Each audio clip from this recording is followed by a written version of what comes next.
Is it cake? No, it's an ETB.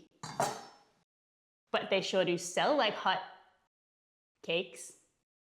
Or do they?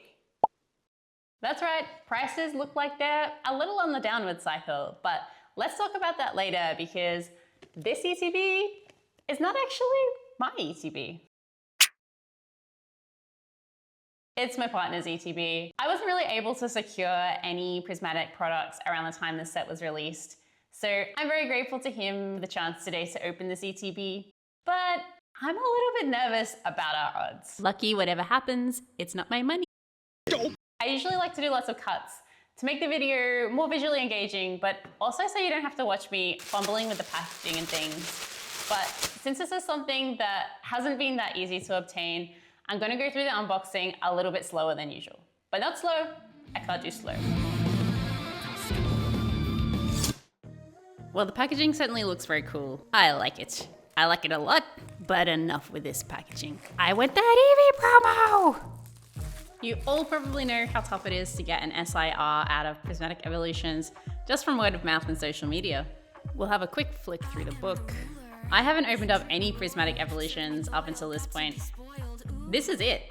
So I have no idea what to expect. TCG Player says that the pull rate for any SIR is 1 in 45 packs. If you've opened up that many packs, let everyone know in the comments what you got. The pull rate for a specific SIR though is 1 in 1,440 packs. That would cost you about $16,000 US if you bought them all at the current market price. We got 9 booster packs. And we've got the usual dice, coins, got some sleeves. The sleeves are actually pretty nice too. And here it is, the EV promo. Look how cute it is! Get it. I think this is truly a good promo. And it's only worth about $6. So if you don't want to get the ETB, but you like the promo, you can just buy the promo. I'm expecting that our 9 packs of Prismatic Evolutions will equate to pretty much no pulls, but we'll soon find out. Gold cards are meant to be 1 in 180 packs for any gold card, or 1 in 900 for a specific gold card. Ultra rares are 1 in 13 for any, or 1 in 161 for a specific. Any ace spec is 1 in 21 packs, any Pokeball is 1 in 3 packs, and any Master Ball is 1 in 20 packs. But a specific Master Ball, that's gonna be 1 in 1,362 packs. I watched one of Danny Phantom's recent videos where he gave a bunch of people at a game store a few packs of Destined Rivals each to open. One of the people opening packs said that they had opened something like 600 booster packs of Prismatic Evolutions and still hadn't pulled an evolution. That sounds pretty discouraging, maybe even a little devastating, but then again, maybe it really comes down to how you think about it. If you're only really interested in pulling an evolution, or perhaps the Umbreon specifically, the Umbreon is definitely the major appeal for me. This set might be somewhat of a brutal experience. If you're okay with spending and potentially losing money, or you just be happy with any SIR, with the odds of apparently being 1 in 45 packs, then maybe it doesn't seem so bad. Trixie Master Ball. It's really easy to miss the Master Ball M. You really do have to move them back and forth in the light.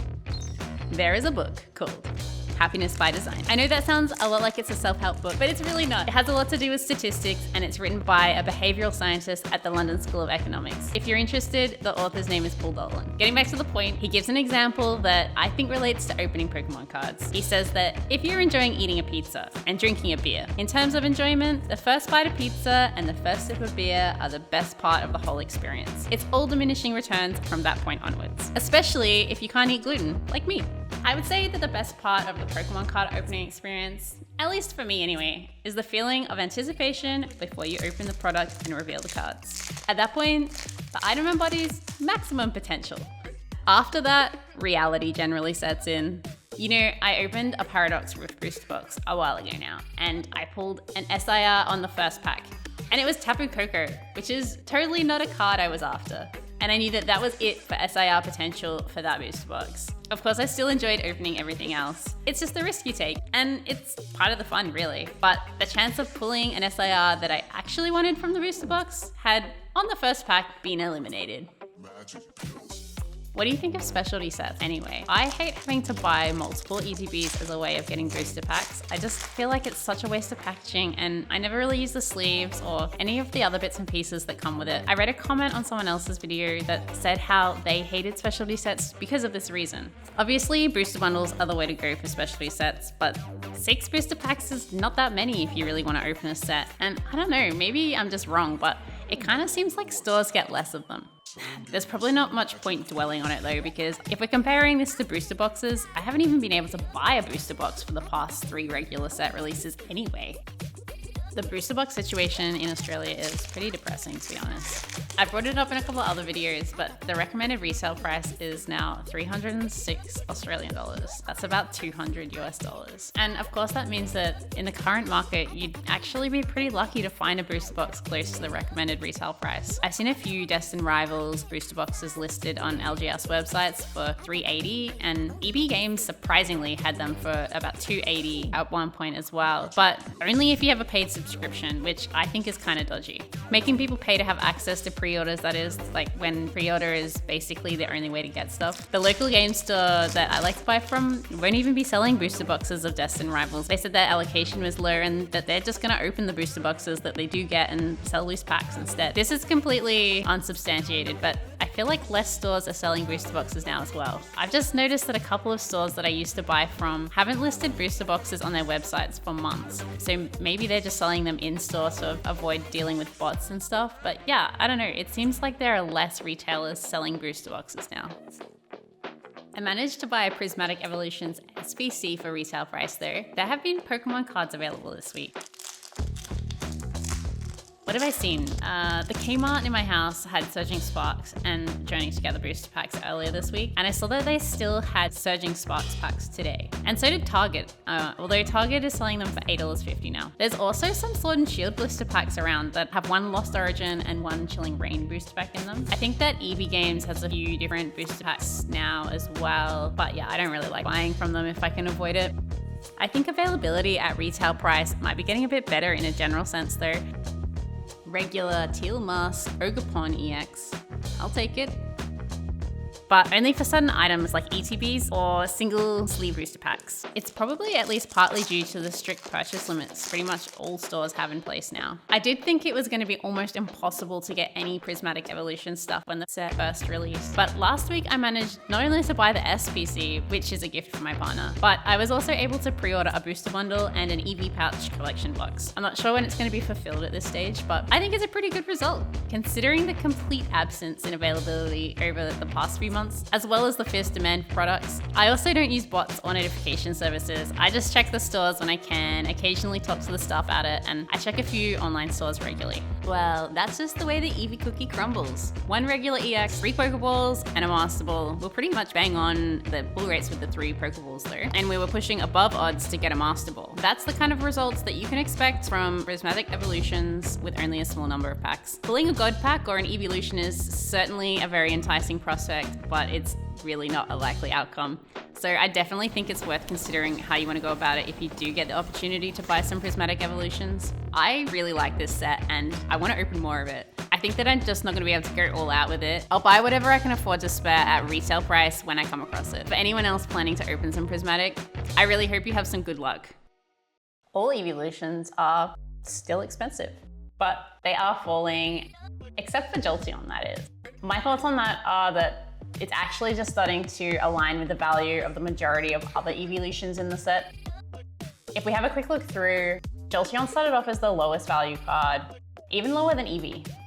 I'm not sure why. It doesn't look as good as the other artworks. Maybe that's the only reason why it was slow to rise. The other Evolutions started off really high or had a bit of a boom at some point, other than Eevee or Eevee. But those high prices were probably driven by a combination of FOMO and scarcity of Prismatic Evolutions products. All of the SIRs are meant to have the same odds of being pulled, remember. So higher prices shouldn't be driven by any one of the SIRs being harder to pull than another. So what I think is happening is that these Evolution card values are starting to converge as more Prismatic Evolutions becomes available and enters the market.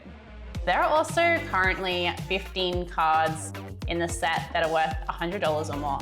And I think that widespread expense of individual cards combined with some of the other Pokemon market issues, probably has a lot of people doubting the viability of purchasing en masse, and they've probably either been more selective or slowed down the rate of purchases, potentially affecting the volume of sales on TCG Player. I mean, all of the card values are falling, and it could be because more products have been released, or maybe people are holding off buying for various reasons. Maybe they'll all keep falling in the short term if enough Prismatic gets printed to curb the scalping and whatnot. I'm hoping for that because not only do I want to open more Prismatic, but I want everyone who missed out to get in on it too. Do you think that the latest Prismatic Evolutions drops have been on a large enough scale to have a positive effect on the availability? Keep in mind, I'm in Australia, so if you live elsewhere, let me know what it's like for you. I think other people who read the comments might find it really insightful too, so leave a comment and let me know. The Umbreon artwork is obviously outstanding, and I think that it even rivals the Umbreon from Evolving Skies, which interestingly has had a bit of a drop in price as well. Umbreon is obviously the favored Pokemon here, and you can see that reflected in the price. I think this card will always be expensive, but is this an inflated price? How low do you think it could fall? Personally, if I could afford to buy one, I'd probably go with the Japanese one because it has the same card artwork and it's cheaper. But I can totally understand the English appeal in this case because it's technically harder to pull. There are no Prismatic Evolutions booster boxes, unlike Terrestrial Festival. Even the sealed products aren't doing too well. If Prismatic Evolutions suddenly became widely available for around $7 to $8 Australian per booster pack, which is like $5 US, and that's the kind of price stores like Kmart or Big W would charge for booster packs ordinarily, I'd totally take a risk on the terrible odds of getting an evolution in this set. I think at that price point, this set could be really fun to open. But in today's market, who really needs an evolution when you can have an Eevee cake?